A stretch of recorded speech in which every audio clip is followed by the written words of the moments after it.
Dejounte Murray is out for the season after rupturing his Achilles. I'll tell you what this means for this year, the trade deadline in less than a week, and the future of the Pelicans. It's an emergency episode of Locked On Pelicans. Let's go.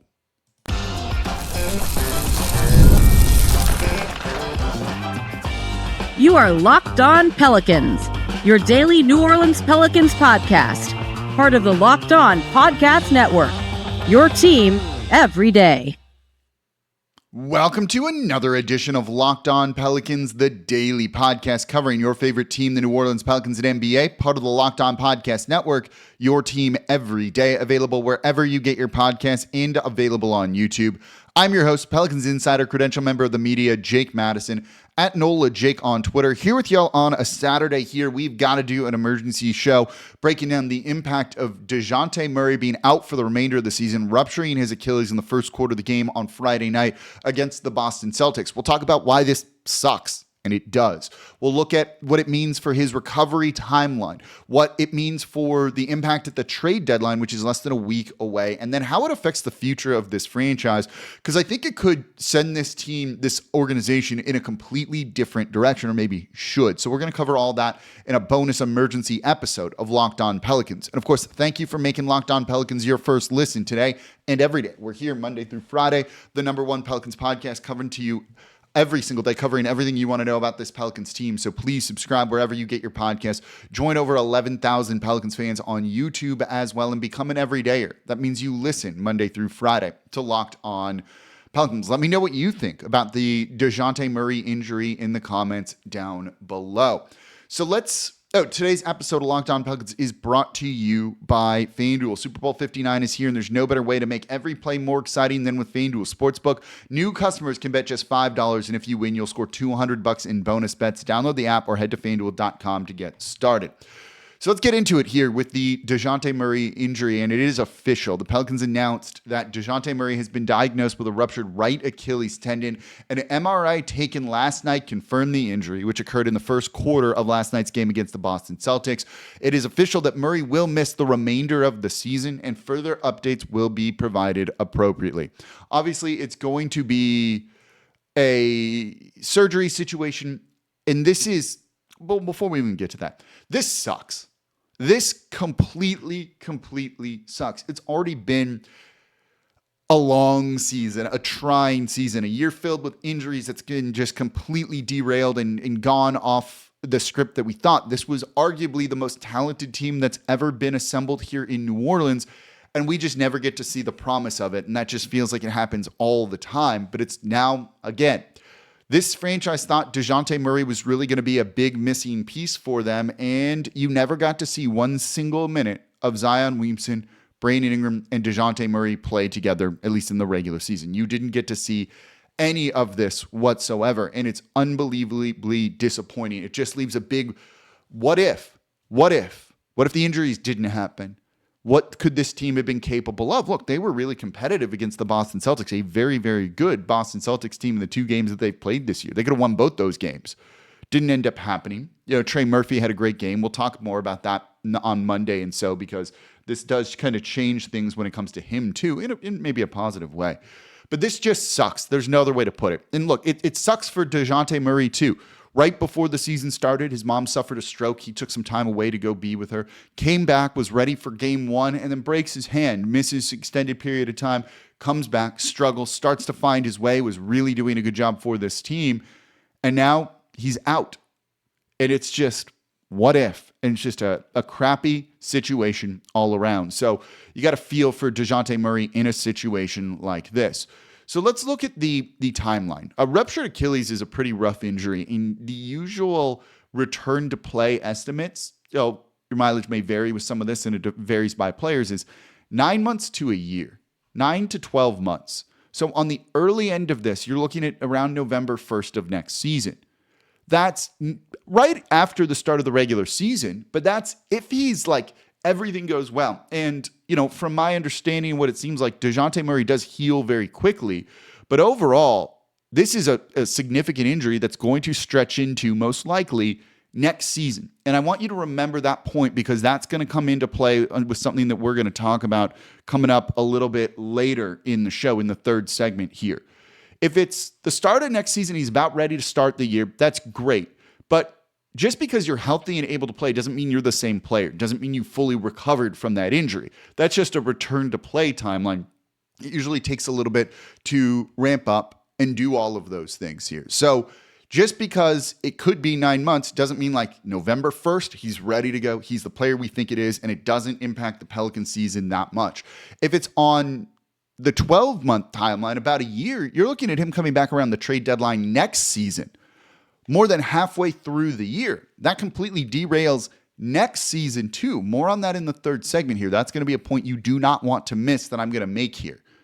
So it's just an awful injury, right? And that's if he comes back to be the same player that he was before. And while guys like Kevin Durant and others have done that, it doesn't always mean that that's going to be the case. And each player is an individual. Each player is different. So maybe not, but that's a rough injury and it just sucks to see. And it's unfortunate that things like this just keep happening to New Orleans. Look, when it comes to these injuries, I don't think there's a whole lot you can do to prevent them. These tend to be just fluke, non-contact injuries. That's what happened here. I don't know if there's something you can do to prevent that a ton. The Pelicans overhauled their player performance and care team, just 2 years ago, and it led them to having maybe the healthiest season they've had a year ago. So was that the fluke? Is this year the fluke? We don't really know right now, and I don't think we can make a determination on that. But brutal injury. There's no other way to put it. Just an absolutely brutal injury for this team that just seems snake bitten here. And at the very least, you need to examine what went on this year and what is going on with all of these injuries, particularly to a player like Dejounte Murray, who has been relatively healthy. Well, not relatively, but has been healthy recently for, especially for the Pelicans, but also for the Atlanta Hawks too. This is someone who doesn't have a history of a ton of missing. Where did my stats for him just go? Because I believe he missed one whole season before too, but kind of a different type of situation here. So this is just unbelievably disappointing. Played 78 games last year, 74 the year before that, 68, 67, 66. He has been a relatively healthy player for the most part. So for this year where you break your hand, where you have this happen, leading his season to be just 31 games, 17.5 points, 7.4 assists. Those numbers are really good. They were really needed for this team who is in need of someone to organize the offense late in situations. You lose that, and it just means more of this season is not a waste, but just kind of never got off to the start that we wanted to see. Lost season here, and yeah, it is what it is. But what this does hurt is now you can't evaluate this group as much as you wanted. The everydayers of the show know this. This will be the last point I make here is, this year is about next season. It's about evaluating the starting lineup of Dejounte Murray, Zion Williamson, Trey Murphy, Misi, and somebody else, Herb Jones, CJ McCollum, whoever. You don't get to evaluate that now. Is that lineup good? Is it not? It was limited minutes. The early returns looked good, but you need a larger sample size, and we were going to get 30 games or so of that, and that's not going to be the case anymore. So it has the impact of more losing this year, which if they're tanking could be a good thing. But beyond that, can you roll with this group next season? More on that in the third segment. But I want to look, coming up here next, how it impacts the NBA's trade deadline for the New Orleans Pelicans in a way you might think and might not think. That's coming up here next in a bonus episode of Locked On Pelicans. Today's bonus episode of Locked On Pelicans is brought to you by FanDuel. Super Bowl 59 is here. One game, two teams, endless possibilities, and there's no better way to make every play more exciting than with FanDuel Sportsbook. So whether it's predicting the first touchdown, calling the MVP, or even betting on the coin toss, my favorite bet, FanDuel makes it easy to get in on the action. And with live betting all game long, you can adjust your bets as the game unfolds and feel the thrill from kickoff to the final whistle. The live betting feature lets you stay involved no matter what happens on the field, and the app is super easy to navigate. Plus, knowing that you can place a $5 bet and potentially win $200 in bonus bets for the Super Bowl, that's icing on the cake. So download the app or head to FanDuel.com to get started. Bet just $5, and if you win, you'll score $200 in bonus bets. That's FanDuel.com. Bet with FanDuel, official partner of Super Bowl 59. And thank you for making Locked On Pelicans your first listen today and every day. We're here Monday through Friday, the #1 Pelicans podcast for a reason, covering everything you want to know about this Pelicans team. So please subscribe wherever you get your podcasts. Join over 11,000 Pelicans fans on YouTube as well and become an everydayer. That means you listen Monday through Friday to Locked On Pelicans. You're going to need it the rest of the season here as this kind of changes everything for New Orleans. Not just this season, but I do think next season too. More on that in the next bit here on Locked On Pelicans, the third segment. I want to get into the trade deadline impact here. By the way, go check out the free daily Locked On Pelicans newsletter, by the way, where we're covering everything right into your inbox Monday through Friday as well. You can sign up over at lockedondaily.com. So this injury, trade deadline, less than a week away, February 6th. It's February 1st when I'm recording this right now. How does it change that? What does it impact it? What happens here? And the Too Long Didn't Listen part of this segment is I don't think it's going to change much for New Orleans. On Monday's show, we'll get into some of the Jimmy Butler trade rumors that have been out there. You know, there's talk of Atlanta looking at Brandon Ingram too. We'll break all of that down more in depth in Monday's show. But I don't think the Dejounte Murray injury is really going to impact much of anything. If anything, that it does maybe slam the door shut on would be some of those Jimmy Butler talks. A Jimmy Butler trade doesn't make sense to me anyway. And even if there was anything to the Pelicans being interested in Jimmy Butler, and I truthfully don't see that there is, even if there was anything, this should effectively shut that down. It's not like you can trade Brandon Ingram, bring in Jimmy Butler, and now you have Butler, Zion, Trey, Murray, CJ going forward to help maybe push for a playoff run. That's not going to happen anymore when you just effectively lost, $30 million of salary that's not going to play anymore of one of the more significant players that you have on the team. So this should shut down any Jimmy Butler trade talk if anything was there in the first place. Big if anything was there in the first place. On Brandon Ingram, it's not going to affect anything. They still want to move on from him. One of the things to consider that maybe means they're going to actively try and move Ingram even more or shut the door on him coming back is, say you kept Ingram, you tried to re-sign him and did re-sign him in the offseason to $40-something million deal here. It's not worth max money. They're not going to give him max money. No team's going to give him max money. So call it 40 or something. Call it $40 million a year, 42 a year, something like that.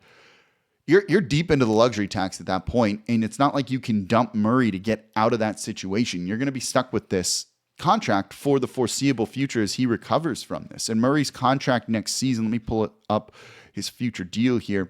He makes $31.5 million next season, 33.6 in 2026, 2027. And then he's a player option in the final year of his deal for $31.6 million. Depending on his recovery, will he pick that up or not? We're a number of years away from that, so we don't need to stress about that right now.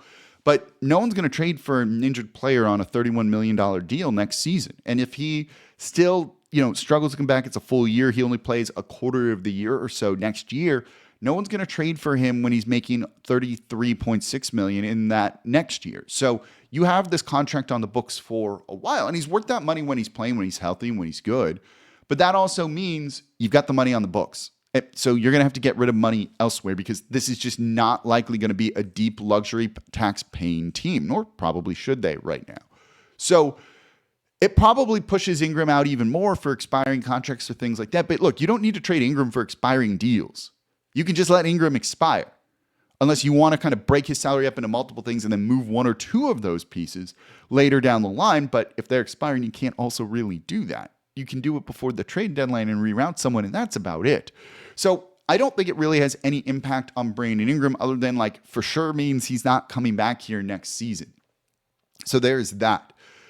In terms of what they're going to do at the trade deadline this year, look, it's still going to be getting under the luxury tax. They're anywhere from $1.2 to $2.2 million in the luxury tax, depending on whose salary cap numbers you seem to trust here when it comes to all of that. And it's a little bit murky at times.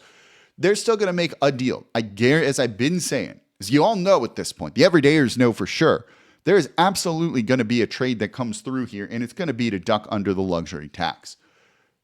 Murray wasn't going to be traded in the first place.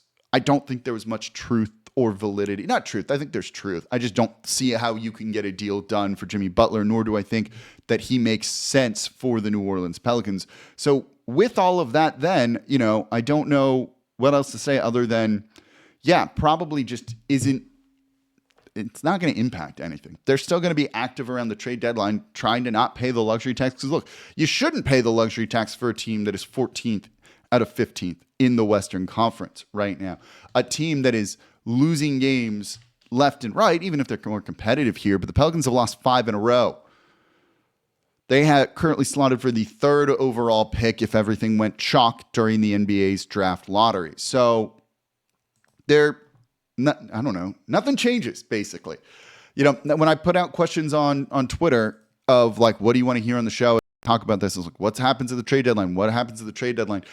I don't think really anything happens. I don't think it changes anything here. So it's just an unfortunate situation, but ultimately it doesn't really impact much this year because this year is not about this year. It's about next season too. And that's arguably the more important thing, but this does have an impact on that. And we're going to talk about that in the next segment here. So if anything, this year, what it does, the current impact too, is it's going to help them lose games, which look, I want them to be competitive and lose. Without the injury, that loss to the Boston Celtics is about as perfect as it gets. The same thing happened to the Pelicans when they played the Dallas Mavericks on Wednesday. Good, competitive, close loss, but you lose, and it helps you with your draft pick status here. I hate rooting for them to lose, but it's the correct thing at this point in time.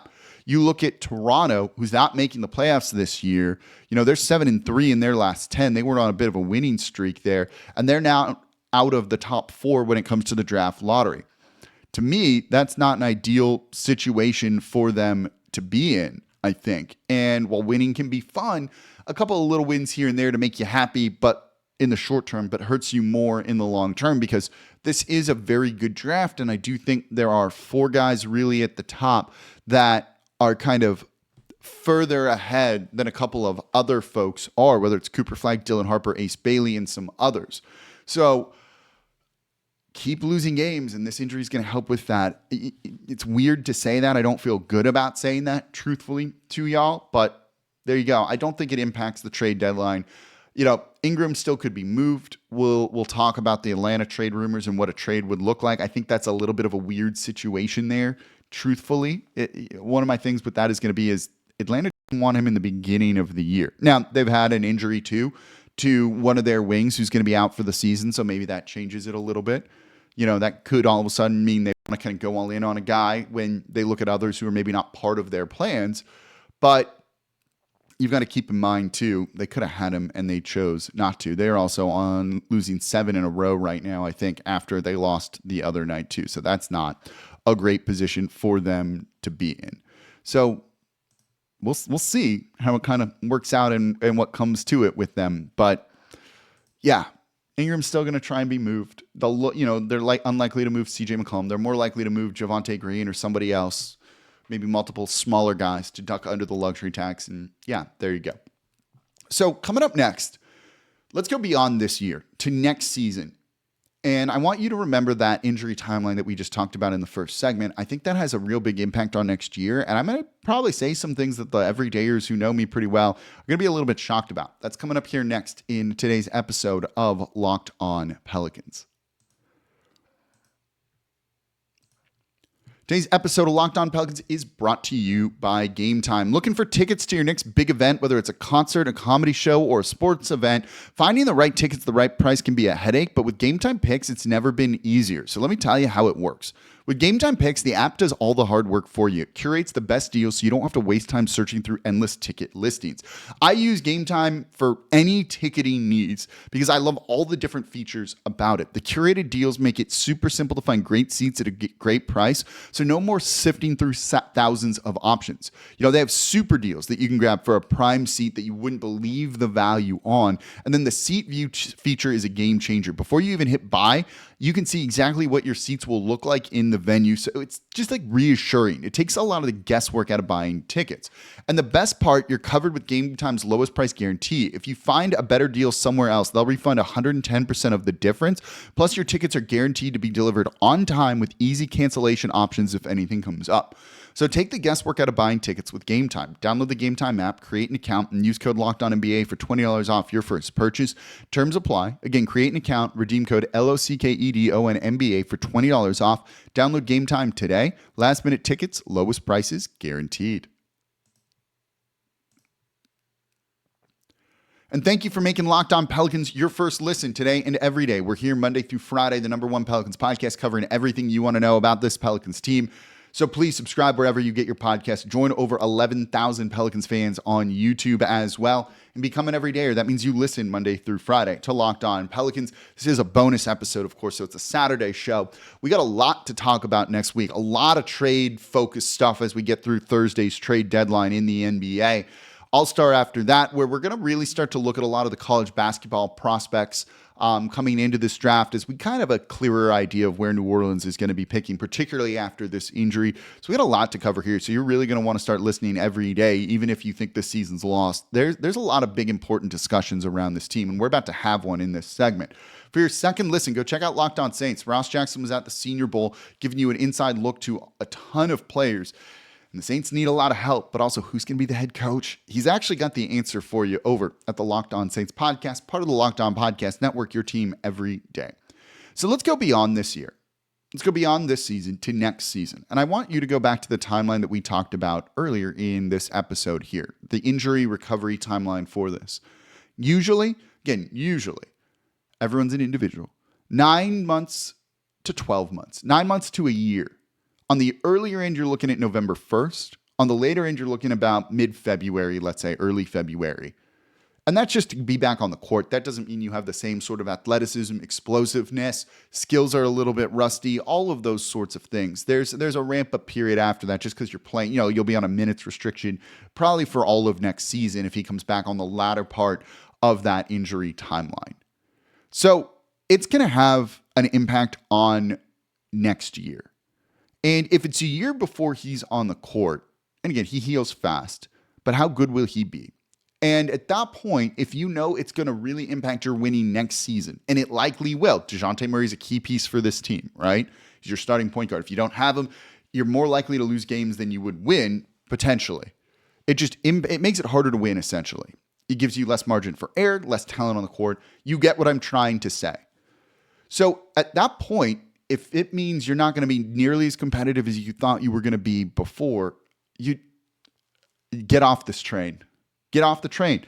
Look, if we saw a ton of data on Dejounte Murray, CJ, Trey, Zion, Messi, and we're like, that lineup's good. Herb Jones is in there somewhere too. Like, that lineup's good. They're going to be really good next year. Cool. Game one, you've already got a lot of the kinks worked out. You've worked through stuff because you've got an extended preseason, extended training camp for 30 games here during this season. You have the offseason to refine some things. You'll add a draft pick in, but your starting lineup set. It's good. We know it. They're going to win. That would be great. That's what we were hoping for, but you don't get that. So maybe they'll be good. Maybe they'll be not good. But also, are they just going to be treading water maybe until Dejounte Murray comes back? Are they 500 at best? That's not what we were looking for next season. That's not good enough. 500, the play-in tournament next year isn't going to be good enough for this squad to justify kind of the merry-go-round that we're on right now. So the everydayers know, look, I believe in building around Zion Williamson. I just don't see how you get a player of that kind of caliber that you can build around or be good. Even in the draft, which can be a crapshoot, even when I like some of these players, you kind of have somewhat of a bird in hand, like a half bird in hand given the injuries to Zion versus who knows what you've got in the draft. Plenty of those guys don't work out. So if you're trying to be competitive, in my opinion, the best way would be build around Zion Williamson.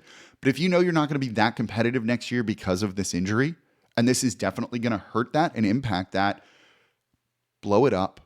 Trade everyone, including Zion Williamson. If I were the front office or at least ownership, that's what I would be looking at of a full-on rebuild right now.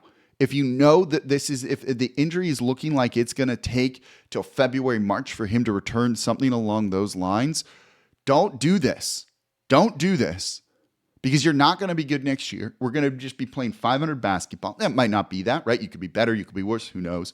But if that's going to kind of be what you're looking at, move on from Zion, start a full-on rebuild. You don't need to kind of be a middling team and end up maybe in the playoffs, maybe not. Bottom out, rebuild, clear the books, do a proper rebuild, which looks different than what they've kind of done around Zion Williamson and Anthony Davis, even if it's just for a short period of time. And then you come back hopefully looking like the Oklahoma City Thunder or something like that, with tons of assets, young players that you're taking chances on that are working, and all of those things. That's what they need to do. Look, if Dejounte Murray was here healthy and they were being competitive, if they were playing well at the end of the season, I'd be going in and being like, mortgage the future and try and be as good as you can right now. But you can't really justify that anymore. It's harder right now to justify building around Zion Williamson with all those big questions around him. So maybe you look to move him at this point. Maybe this is the move, knowing that you will not be as competitive as you would have been 2 days ago next season, to move on from kind of everything and blow it up. I'm not saying that that's the route they should do. I think it's worth looking at and thinking about, and I think it's an interesting thought experiment, thought exercise when it comes to all of this, because this is the type of injury that is going to hurt you next season. And if you're not going to be good next season, be bad and start the rebuild, right? That's the important thing. Don't just try and only be like, maybe we can be a play-in team. Get another high draft pick, kind of do what the Utah Jazz are doing, which sucks. It's not fun.